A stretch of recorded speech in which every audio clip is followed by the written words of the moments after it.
र अहिले पछिल्लो पटक चलचित्र हेर्नुस् त 70 करोड भन्दा बढी चलचित्रमा विदेशीले पैसा लगाएको छ। 150 करोडको मार्केट छ। कमसेकम आज डोनाल्ड ट्रम्पले तपाईको चलचित्रको नियम ल्याइदियो नि, विदेशमा पठाएको चलचित्रलाई किन भन्नु। यहाँ त विदेशी चलचित्रलाई कसरी प्रमोट गर्ने भन्ने छ।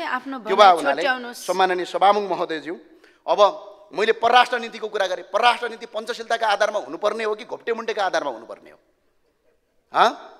गएको छ, आएको छ, मन्त्री बन्धक बनाएको छ, यहाँको एउटा सामान्य मान्छे आज लाइन लगाएर भेटेको छ। अब परराष्ट्र नीति त पञ्चशीलताका आधारमा हुनु पर्ला नि त, घोप्टेमुन्टे र चेप्टेको आधारमा त नहुनुपर्ने होला नि त।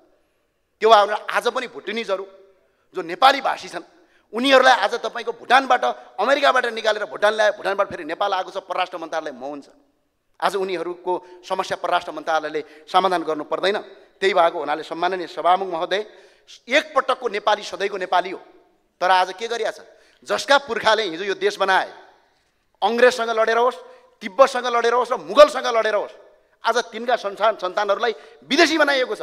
जसका पुर्खाहरू हिजो नेपालका विरुद्धमा लडे, आज तिनका सन्तानलाई नेपाली बनाइएको छ, वंशजको नागरिकता त्याग गरेर। संसारका कुन देशमा छ वंशजको नागरिकतासम्म क्यान्सल गर्ने भन्ने? आज यो अवस्था सिर्जित गरेर नेपाललाई तपाईँको गैर नेपाली बनाउन पाइन्छ। त्यही भएर एकपटकको नेपाली सदाको नेपाली हुनुपर्छ। उनका पुर्खाहरूले बनाएको